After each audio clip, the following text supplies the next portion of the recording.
Inscription. Pour vous inscrire sur Consulib, rendez-vous sur consulib.com, puis cliquez sur Inscription, puis Praticien. Renseignez votre prénom, votre nom, votre adresse mail, ainsi que votre mot de passe, puis cliquez sur Continuer.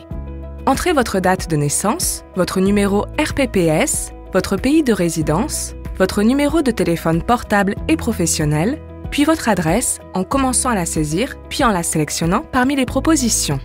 Cochez ensuite les cases relatives aux conditions d'utilisation avant de cliquer sur Continuer. Ajoutez maintenant votre carte professionnelle, votre pièce d'identité et votre IBAN.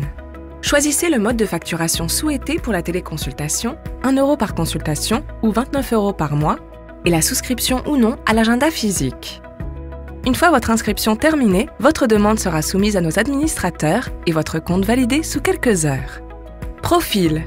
Pour compléter votre profil, cliquez sur votre nom en haut à droite de l'interface. Sur la partie droite de l'écran, vous configurez votre profil tel qu'il sera visible par vos patients. Spécialité, secteur de convention, langue parlée, site web, présentation, expertise et diplôme. Dans la partie facturation, vous pouvez changer votre mode de facturation en téléconsultation et souscrire ou vous désinscrire de l'agenda physique. Concernant l'agenda, vous pouvez ajouter un ou plusieurs lieux de consultation en indiquant le nom de l'établissement, l'adresse postale, un numéro de téléphone, puis les informations pratiques sur l'accessibilité et la facturation sur place. Vous pouvez renseigner vos motifs de consultation en précisant le type de consultation, attribuer un titre, un tarif, une durée et enfin une couleur pour faciliter la lisibilité dans votre agenda. Vous pouvez aussi ajouter un utilisateur afin de donner accès à votre agenda à votre secrétaire ou à un collaborateur.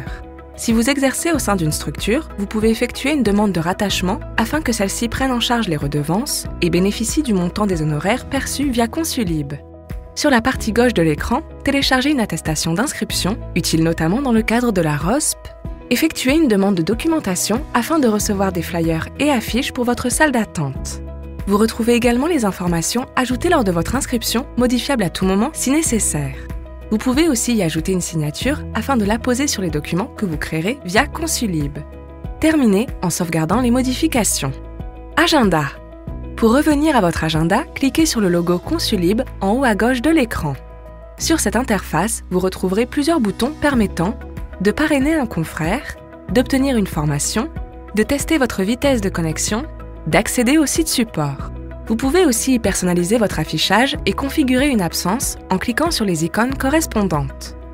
Vous pouvez créer une plage de disponibilité en sélectionnant simplement la plage horaire souhaitée. Veuillez indiquer le type, le motif et éventuellement le lieu de consultation. Précisez enfin s'il s'agit d'un créneau récurrent et s'il sera réservable en ligne par vos patients. Vous pouvez modifier cette disponibilité en cliquant sur le stylet ou la supprimer en cliquant sur la corbeille. Pour créer un rendez-vous, cliquez simplement sur un créneau.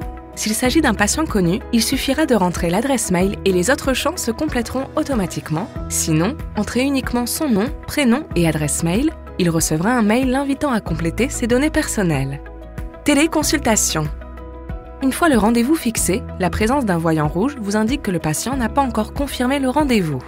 Cliquez dessus pour consulter la fiche et relancer le patient afin qu'il dépose une empreinte bancaire en vue du rendez-vous.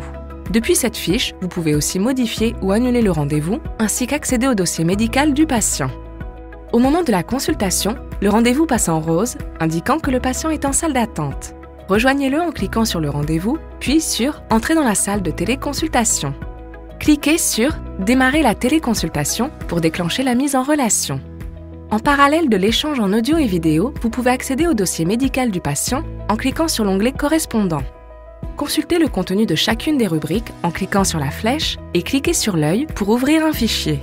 Depuis votre interface, vous avez la possibilité d'ajouter des ordonnances, courriers, comptes rendus ou feuilles de soins en appuyant sur le bouton « Plus » correspondant. Vous pouvez alors choisir de compléter un document pré-rempli ou importer un document de votre logiciel médical.